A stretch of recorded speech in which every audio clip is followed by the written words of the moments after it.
bwysig yn Gaernarfon, y fflam Olympaidd yn cyrraedd prawn 'ma, a mae o'n ddwrnod mawr iawn i ni fel teulu, achos mae'n had yn un o'r bobl sydd yn cario'r fflam. Fydd wedi digwydd erbyn chi weld hyn wrth gwrs, yn 20 munud i 5 prawn 'ma lawr yn ffordd Balaclava. A be ni feddwl oedd o dda ydy bod pobl sydd wedi rhoi gwasanaeth i'r byd chwaraeon yn cael cydnabyddiaeth yna. Mae'n rhaid i wneud gwaith dros y blynyddoedd efo tennis, bowlio, wedi bod yn referee dyfarnwr.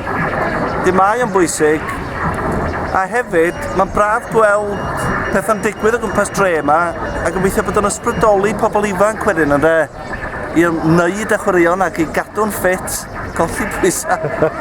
Dim yn gyd yn beth da yn dyri, ofnadwy yna, a mae tywydd yn braf. A be gen i yna dweud? O, balch iawn o gael cymryd rhan ynddi.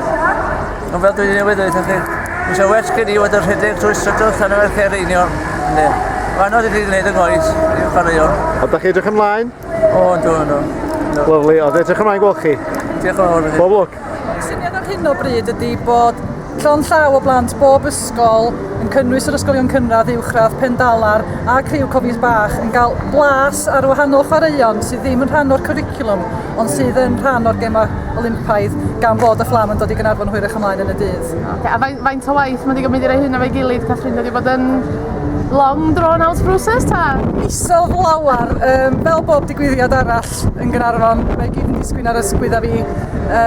Mae rhai fi ddweud, mae wedi bod yn gwaith calad, ond mae'n pleserus iawn pan da chi'n gweld y plant yn mwynhau yr holl ffrwyth eich gwaith chi a'r prawn mor braf a heilog yn Gaernarfon. A da ni wedi cael tywydd da iawn i Mae'r tywydd wastad yn dod efo unrhyw beth dwi wedi trefnu hyd yn hyn yn Gaernarfon ers y 6 mlynedd dwytha.